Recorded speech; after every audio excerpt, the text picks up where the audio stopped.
朋友们，大家好！长期关注德国知识频道的朋友肯定知道啊，我是经常翻译德国媒体报道中国这方面的题材，而且大部分的题材都是与中国有关的。有的时候呢，我也会翻译一些题材可能与中国没有关系，因为我觉得可能大家比较关心。还有呢，一部分就是我是反映德国真实的另一面，因为一个硬币呢有正面还有反面，对吧？而我发现啊，我们中国人还有华人，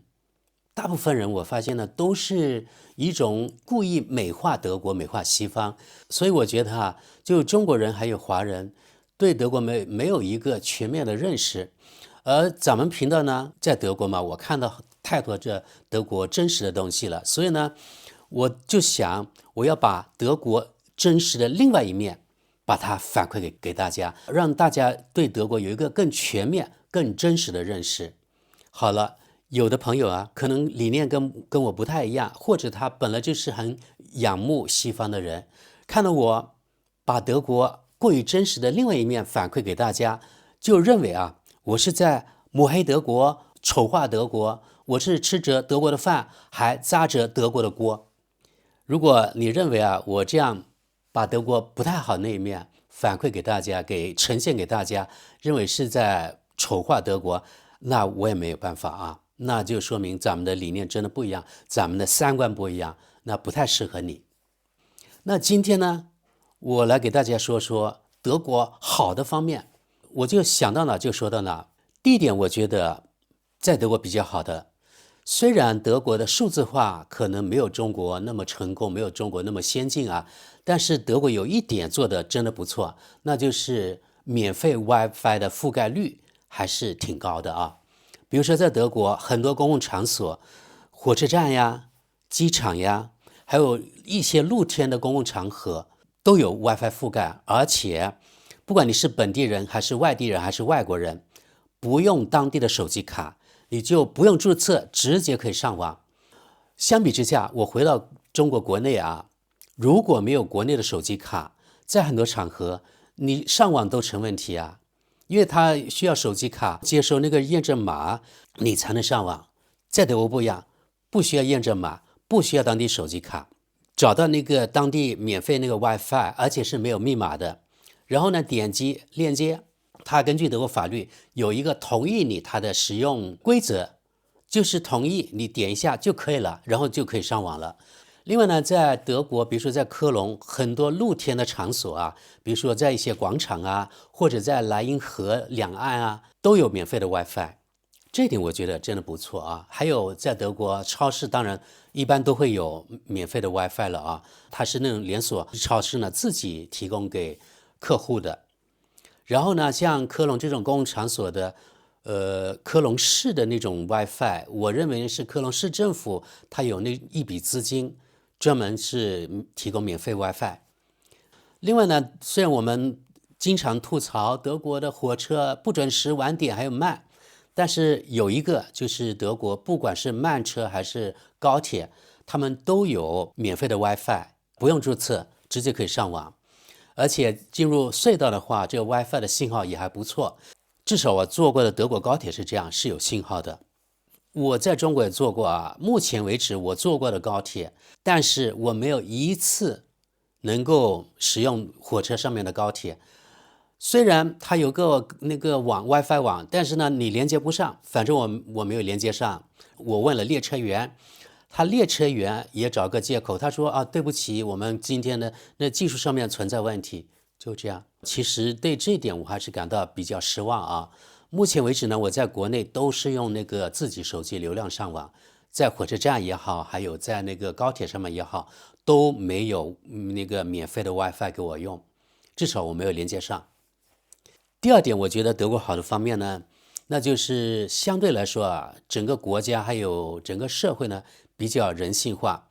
那我从雇员的角度来说吧，因为我在德国做过10年以上的雇员，在2个公司干过，所以呢，我觉得我还是有一定的说服力的啊。那从整个国家法律层面来说吧，在德国你是职员的话，你按照德国国家的法律，至少有24个工作日是带薪假，这点是明确规定的啊。再黑心的老板也不能违反这个法律，否则你就会吃官司。每周5个工作日，那24个工作日就是差不多5周带薪假了，对不对？一般啊，在德国留住人才，那一般公司会给30天的带薪假，也就是说在法定的基础上多给你几天。如果是30天带薪假，每周是5个工作日，就等于有6周是带薪假。然后呢，在德国法定的假日包括比如说什么国庆节呀，德国也有国庆节，这个国庆节叫统一日，还有其他的宗教节日，还有5·1劳动节等等，还有元旦，加起来每年大概有10天左右，10个工作日左右的那个国家法定假日。那么与你的带薪假加起来大概每年有40个工作日，这个是带薪假了啊。如果你碰到更好讲话的老板，甚至呢，如果你干得出色，会让你一次休40天都有可能。但是，一般的公司可能会希望你员工一次休假不那么长，最长的好像是3周左右。他建议你啊，当然他不能够禁止你一次休完假，他是建议你。从这个法律角度规定呢，每个在职的员工你最少有24个工作日这个带薪假，我觉得这点真的不错。这是人性化的一方面啊。另外一方面呢，是跟各个公司的雇主他的理念有关。至少我工作过的2个公司，我觉得他们都是相当人性化的。举个例子啊，到我们这个年纪，我们的家里的父母一般都在国内，对不对？他们的年纪也大了。突然呢，也许有一天你接到一个电话，或者在微信上面得到一个信息，说你的亲戚或者是至亲嘛病重了。那这情况下呢，你不得不马上以最快速度，如果这种情况你跟你德国的上司说，一般情况下都非常理解你，会叫你赶快回去吧，你不要管我们公司你工作上的事，到时我们再说。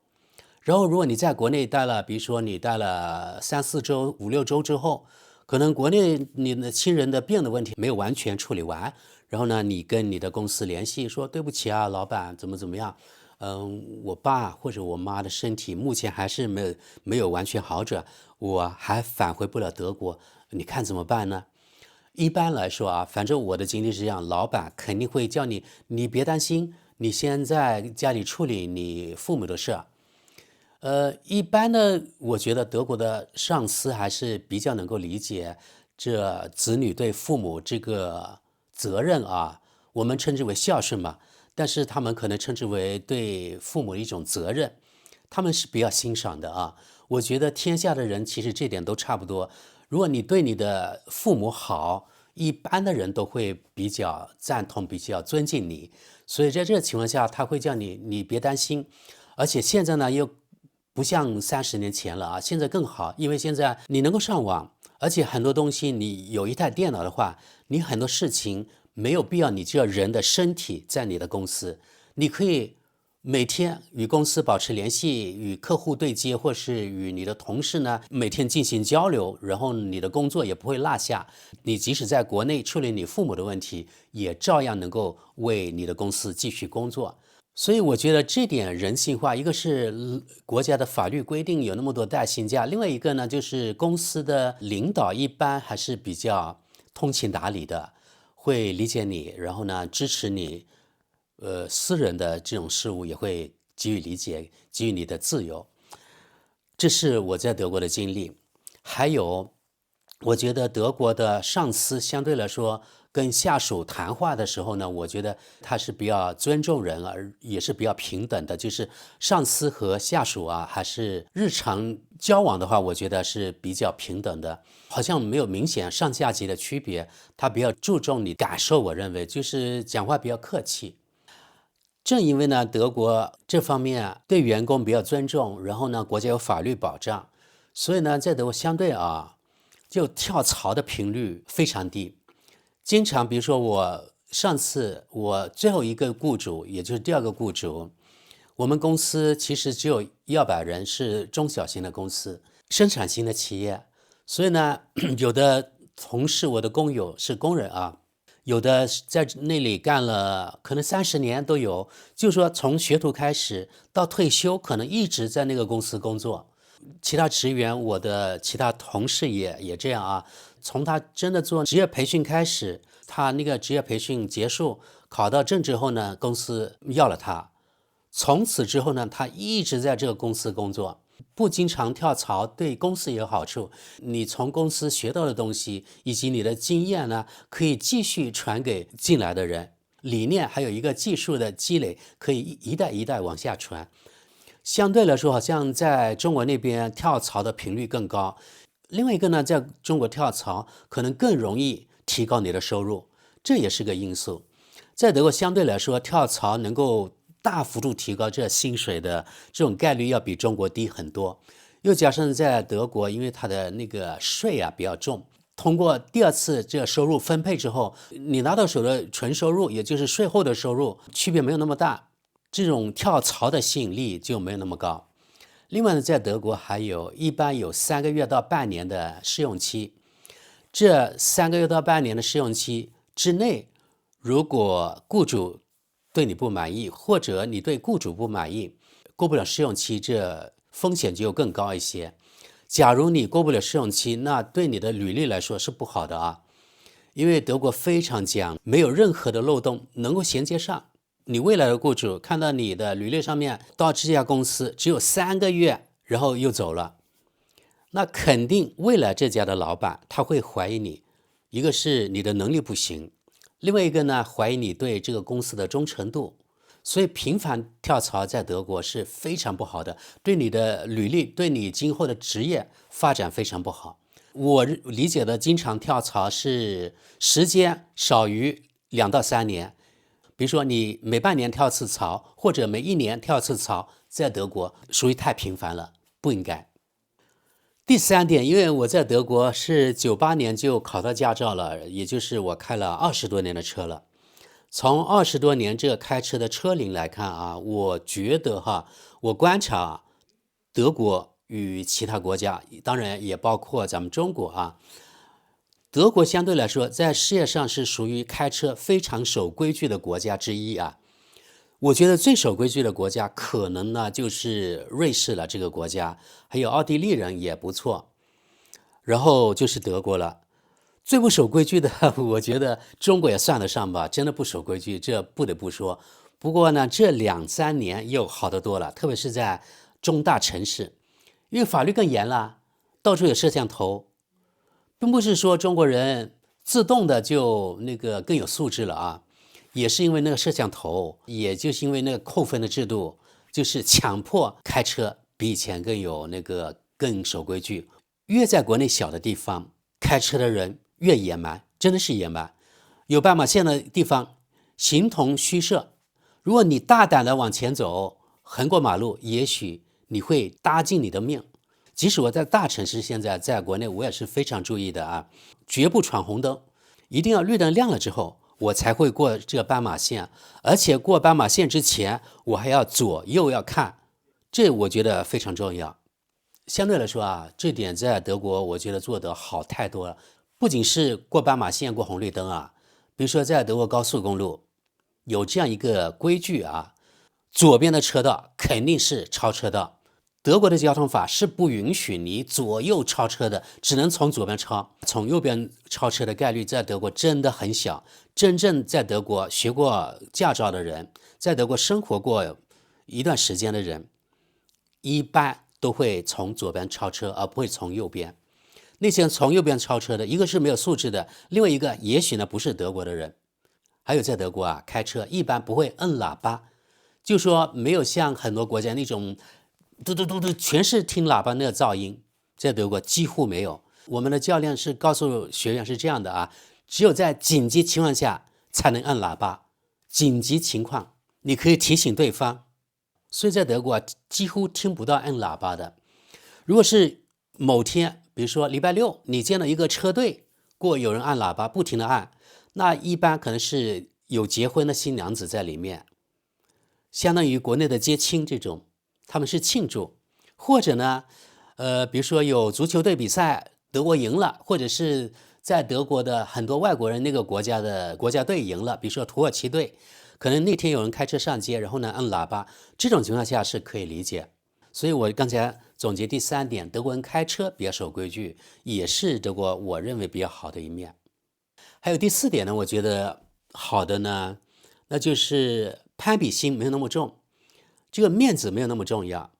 反正我穷无所谓，那我就不买车，我就坐公交车呗。我穷，那我就不买名牌的包包，我就买一个普通的包呗。但是一般来说，德国人对这个品牌的执念好像没有其他国家人，特别没有东亚人那么在乎，就是没那么讲面子。因为面子没有那么重要，所以这个压力啊也没有那么大。你交往女朋友或者你要结婚，也没有说为了岳母问你要彩礼这事情，女朋友也没有强迫你买那个房子写她的名字，这种闻所未闻。说到这个彩礼这事情呢，我想到应该是前段时间吧，听说是一个中国某个省的一个博士生在荷兰，他跟荷兰一个当地人呢交朋友，可能已经到谈婚论嫁的地步了。然后呢，这个女中国博士呢，按照中国的习俗，想要求她的男朋友给她好像是8万欧元还是多少欧元的那个彩礼，还是10万，我忘记了。反正对于欧洲人来说是一笔很大的那个数目，是一笔巨款。然后呢，这个荷兰的所谓男朋友接受不了，然后就诬告他，说他是以婚姻的名义诈骗，说他以婚姻的名义胁迫，所以让他吃官司了。所以在德国，因为这个没有攀比心，这个面子没有那么重要，生活压力也没有那么大，也就是说你什么结婚啊，可能也不用买房子。在德国是这样啊，真正买房子的人，他的年龄要比中国比东亚人可能要推后好多年。有能力或者有想法买房子的人，大部分可能要35甚至40岁之后才想到买自己的房产。而绝大部分德国人，特别是城市的德国人，一辈子就是租房，根本就没有自己的房产。你们知不知道，在德国这个自有房率只有区区的44%左右，也就是56%的德国人呢都是租房族。这个比例在城市当然更高，可能比如说像柏林啊、慕尼黑这种大城市，当租客的这个比例啊，高达应该7到8成都有。这个没有统计数字啊，我是猜啊。也就是说，他们一辈子都是租房族，没有自己的房子。因为大家都一个是没有这个想法，另外呢也不会进行这样的攀比呗。这我也觉得可能是好的方面吧。另外呢，第5点，我说德国好的地方呢，就是相对啊，因为它毕竟是个福利国家，它的社会保障我认为还是不错的啊。目前为止虽然比较昂贵，但是我觉得还能够生活下去吧，拿着那点税后的那个收入，能够应付日常的生活。当然，这种福利社会是很昂贵的啊，羊毛出在羊身上，没有免费的，都是自己交税，然后呢自己给自己发福利，相当于这样。当然，除了那些不工作的人，他们呢是吃福利的人，对这部分人来说，当然这些福利是免费的，但是对大部分工薪阶层，这不是免费的福利，而这是我们自己每个月都要交的，以税收的形式交的东西。然后呢，相当于国家再提供这福利给我们，也就是我们自己给自己发福利。所以呢，这点请大家注意啊，凡是国内说的你看德国什么都免费，有这样这么好那么好的福利，大家听听就好，没有免费的，都是我们自己交的。那德国的这个税啊、保险啊，每个月大概多少呢？因为很复杂，我给个大概齐吧。各种税、保险之后，大概拿到手的6成半到5成半左右，大概就是这样。也就是35%到45%的你的收入就全部用来缴税了，还有那个各种各样的保险了。什么税呢？那就是收入税，我不知道国内叫什么，德语名词直接翻译成中文就是收入税。另外呢，还有医疗保险、护理保险、失业保险、养老保险，扣掉大概3成5到4成5左右，然后剩下的才是属于你自己的收入，也就是税后收入。因为它有相应的社保，所以在德国就不用担心什么生病了，生再大的病都好，那医疗保险是兜底的，这点真的是兜底。当然，这个德国医疗保险相对也是比较昂贵的。比如说，我自己每个月大概是差不多1000欧元左右，一年就相当于85000人民币左右。医疗保险以及护理险啊，因为我是自雇的，所以呢，我要自己缴纳所有的医疗保险。如果你是职员，那你缴纳一半就可以了，大概一半多一点点，这就有区别。所以呢，我每个月要缴纳相当于人民币7000多，这非常的昂贵。但即使这样，我觉得在德国医疗还是非常有保障的，所以我觉得这一点也不错。当然，我知道就是年轻的学生几乎没有生病的，所以来到德国的留学的学生们都觉得德国医疗保险太贵了。现在学生医疗保险每个月也要交140多欧元，相当于人民币每个月也要1000多也不便宜了。因为一般学生不会生什么病，连感冒可能都没有，所以好多人都觉得是白交了。还有我今天想到第6点，我觉得德国比较好的，目前比较好的就是拿着德国的护照，可能它的含金量更高一些。去很多国家可以免签或者落地签，或者网上申请一下就可以得到签证了。但是我的经验就是德国护照虽然很好用，如果你想去非洲国家，好多国家都要签证。还有呢，德国的护照到印度要签证，到俄罗斯也要签证。当然，这个护照呢，我觉得只是从旅行的方便度来说好一些。但我从我内心来说，我还是觉得有一个中国护照更好。而且我现在正在办理恢复中国国籍的手续，我真的希望对我有利。我把所需要的恢复中国国籍所有的证件我都备齐了，真的花费了很多时间，终于备齐了。备齐了之后呢，我去了2次当地的领事馆，然后呢，第2次他们就特别认真了，然后还问了我一些问题，估计呢这边没有问题了。然后呢，要把我的这个申请恢复国籍的这些所有的材料要发到国内，专门发到国内移民局。也就是说，所有想恢复中国国籍的人，全中国这案例呢，都是在比如说在北京，在首都北京这个外事叫什么移民局去处理，中央处理。所以整个过程我问了一下这边领事馆，批准我入籍的话，至少要等2年这样子。听说有一个在德国的人，他已经成功的恢复了，他就等了2年多，觉得2年有点长。我希望呢，我这个案子能够短一点，不要2年，2年太难等了。不管你是想怼我的，还是关心我的朋友们这个我恢复中国国籍的事情，目前呢还在办理当中，我没有忘记，我一直在办理，我也不想放弃。至于到时，比如说2年之后批不批准我，不在我的掌控范围之内，但是至少我试过了，所以到时也就没有什么可遗憾，也没有什么问心无愧的了。好的，朋友们，今天呢我就跟大家唠嗑了一下，我觉得德国对我来说好的方面供大家参考。那今天咱们就到这里，感谢大家，我们下期见。